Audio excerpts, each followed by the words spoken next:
Saya sudah menikah dan selama 9 tahun belum dikaruniai anak.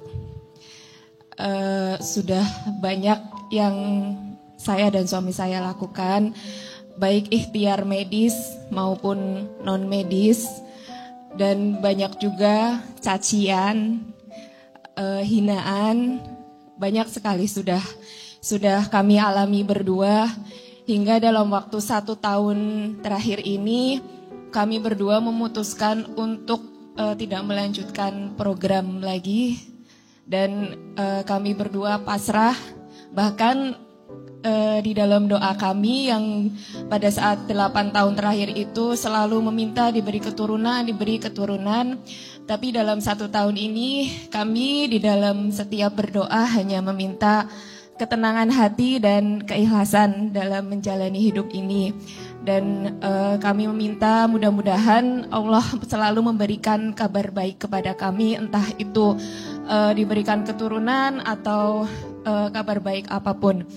Nah, yang jadi permasalahan Ustadz, sampai saat ini masih ada orang yang menanyakan hal yang membuat kami itu marah ya, membuat kami itu bersedih. Bahkan itu dari orang terdekat kami, Ustadz, saudara kami. Akhirnya dengan seperti itu kami memutuskan silaturahmi dengan beliau. Bahkan di momen Lebaran kemarin kami berdua memutuskan untuk tidak mengunjungi beliau. Karena semata-mata kami menjaga agar hati kami itu tetap tenang dan tetap ikhlas dengan tidak mendengar apa yang dikatakan beliau, terutama tentang keturunan. Yang akan saya tanyakan Ustadz, apakah yang kami lakukan dengan memutus silaturahmi dengan beliau itu tepat? Dan apakah itu tandanya kami belum ridho, kami belum menerima takdir Allah? Dan bagaimana agar kami tetap istiqomah, kami tetap bisa dan Allah tetap ridho dengan apa yang kami lakukan, apa yang kami jalankan di hidup ini. Satu hal yang harus kita pahami dalam hidup, kita tidak akan bisa menyenangkan semua orang. Kadang kita sudah berbuat baik saja, masih ada orang yang gak baik sama kita. Maka rumusnya, kita berbuat baik sama orang bukan agar orang jadi baik ke kita, tapi kita berbuat baik sama orang agar Allah yang maha baik tambah baik sama kita. Ini yang harus kita pahami. Maka yang kedua, kita tidak diperintahkan untuk menyenangkan semua orang. Tapi yang pasti kita diperintahkan untuk tidak menyakiti setiap orang. Maka teteh tidak mudah untuk melewati arus ombak yang datang itu. Maka kita gak bisa mengatur arus ombak yang datang.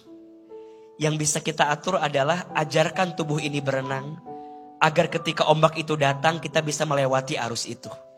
Kita gak bisa nutup mulut orang untuk bicara sama kita, gak bisa. Yang bisa kita lakukan adalah tenangkan hati, belajar melapangkan hati bahwa akan ada saja orang yang bertanya, yang kadang pertanyaannya bikin sakit hati.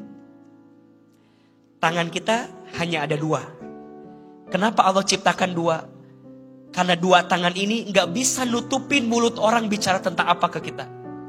Tapi 2 tangan ini Allah ciptakan agar ketika ada rasa sakit yang kita rasakan, angkat kedua telapak tangan, menengadah sama Allah. Allah yang paling tahu isi hati kita. Biar Allah nanti yang menjawab rasa sakit yang kita rasakan dengan kebahagiaan yang akan Allah berikan untuk kita. Dan ingat ya, kepada semua yang hadir, Jangan terlalu sibuk bertanya kepada seseorang tentang sesuatu yang hanya Allah paling tahu jawabannya. Pertanyaan terkait kapan menikah, kapan punya anak, mana calonnya, hati-hati.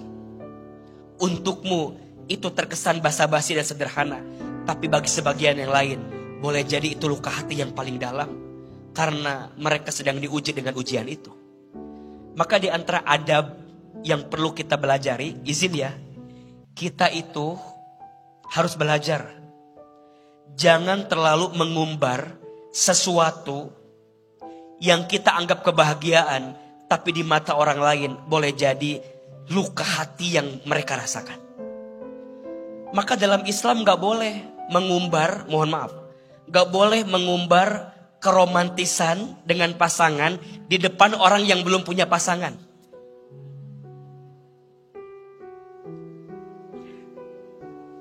Kan sering ya? Hati-hati. Tidak semua orang melihat kebahagiaan kita dengan kacamata yang sama. Mungkin mereka punya luka hati yang dalam, sehingga tidak mudah untuk mereka lepaskan. Jangan bicara tentang kesuksesan di depan orang yang mohon maaf sedang sulit keadaannya. Makanya banyak orang yang tidak mau ikut reuni, karena reuni sering dijadi ajang sebagai pamer, betul nggak? Ajang flexing, ada nggak yang begitu? Maka kalau ditanya tadi, Ahilman, apakah menjaga jarak dari orang yang menyakiti kita itu adalah memutuskan silaturahmi? Maka jawabannya bukan. Menjaga jarak dari orang yang menyakiti kita bukan memutuskan silaturahmi, tapi menjaga hati agar tidak tersakiti berkali-kali. Setuju?